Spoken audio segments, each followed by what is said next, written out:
What is going on, you guys? My name is a cat with PTSD and welcome back to the channel. Today I am going to give you guys some tips for upping your game in Friday the 13th. New players especially seem to be intimidated by more experienced players, but I promise you that even if you are new, you can hold your own against the more experienced players of the game. I'm mainly going to be discussing tips for counselors in this video, and I plan to make a video for Jason tips in a whole separate video. Some of these tips may seem obvious, but I wanted to go over them anyway as I see many people, new and experienced, making these mistakes. Without further ado, let's get right into the video. So the first tip I have for you guys is to choose your counselor wisely. Now, there's no definitive answer for who the best counselor in the game is, but there are some that are better than others. If you're going to get better at the game and you're really just looking for upping your skill, I personally like to go with Chad.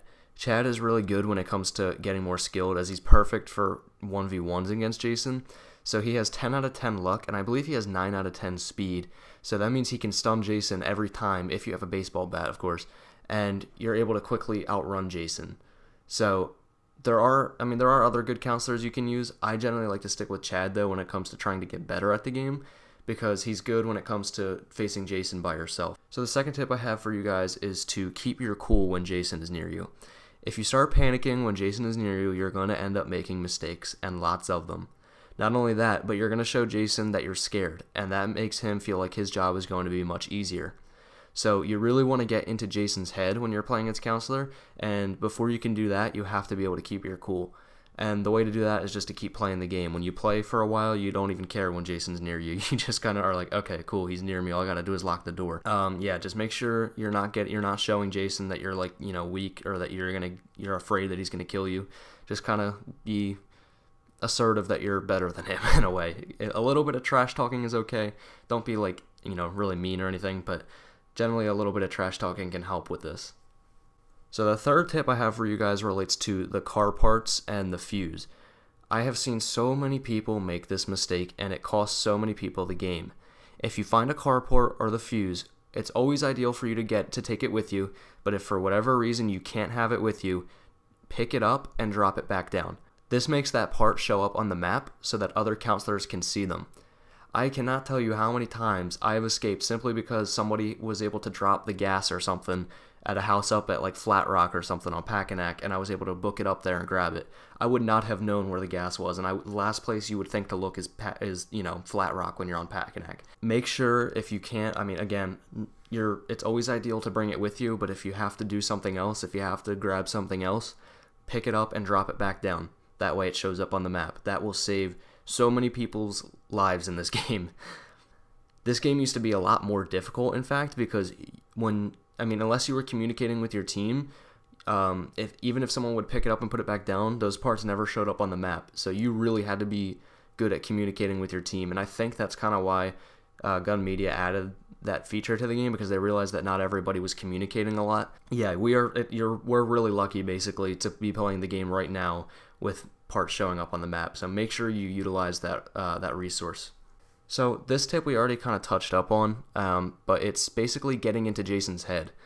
When you're sort of asserting that you are better than Jason and he's chasing you around endlessly, he will inevitably begin to get frustrated. So when I'm playing as Chad and I give Jason a hard time, he usually leaves me alone after just a couple of minutes of chasing me. This is especially so if it's relatively early on in the game. Jason usually doesn't have time to chase you around all game, especially when he has to go trap stuff up. So make sure you're locking doors, you have windows open, you keep climbing in and out of windows and stuff. Make sure you're just trying to frustrate him as much as you can. That's basically the name of the game, of the counselor role anyway, trying to frustrate Jason as much as possible. How many times have you guys played where Jason was getting frustrated and he ended up rage quitting because he couldn't catch a Chad, right? That happens all the time. So if you want to be really good at the game, you kind of have to play that role sometimes. The next tip seems pretty obvious, but it's using communication. If you have an entire lobby with 7 counselors and everyone is communicating, no matter your guys' skill level, Jason is going to have a very hard time keeping up with you guys. This is especially so more recently with the way car parts and stuff show up on the map, because you don't even really, you could pretty much escape without even having to communicate. So if you're communicating on top of all that, Jason is just not going to be able to keep up with you. Back when the game first came out, my friends and I would play this game all the time, pretty much every day, and we were always communicating, and as a result, whoever was Jason very rarely killed the whole lobby, and we were all pretty good at the game. So pick up walkies when you see them, unless you're trying to record game chat, which is a whole nother topic that I'm going to make a video on very soon. But yeah, pick up walkies when you can and start communicating with your team. The next tip for counselors is hitting Jason through the door. So when you have a door locked, you can hit Jason through the door with a baseball bat. Sometimes I think you might be able to do it with a pipe or something, but I'm not 100% sure about that. But if you have a baseball bat and Jason's knocking down the door and he's in like the regular kill animation, you can hit him with a baseball bat. I've done this I think the most I ever did, I hit him like 4 times in between him trying to hit it, and he just kept getting really frustrated, and I ended up escaping because somebody brought the car around and I just hopped in. So make sure you're utilizing that resource. You want to be careful though, because you want to make sure you have other weapons near you, because depending on your character, chances are you're going to end up breaking the weapon. But make sure you're doing that, because that just buys a whole lot of more time for you guys. And the next tip kind of just ties into this one when it comes to like hitting Jason. Use corners to your advantage. Only indoors though. You should only, so if you're indoors and Jason's looking for you, hide behind a corner, generally to the left of where he's gonna enter, and just hit him in the face. He will, unless he knows exactly where you are, he's not gonna be able to get you in time. The one thing about the corner trick though is you cannot do it when you're outside, because Jason has sense, so he can see if you're just sitting on the other side of the door. And I've died because of that before, where I tried to sit outside the door and hit him when he walked around the corner, but he knew I was there, so he just grabbed me and just killed me right away. So 1, make sure you're hitting Jason through the door, and 2, make sure you're hitting him when he walks around corners if you're indoors.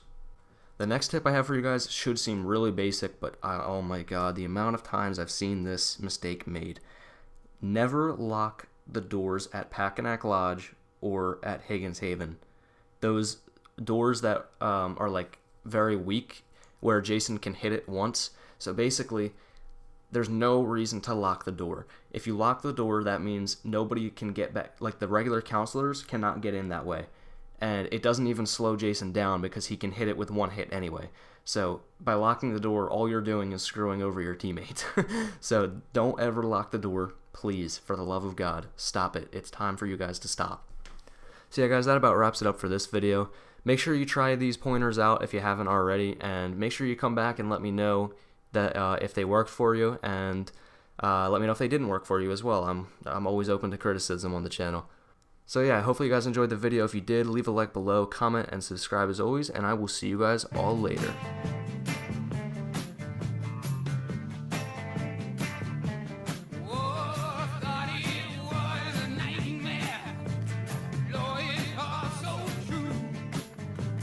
They call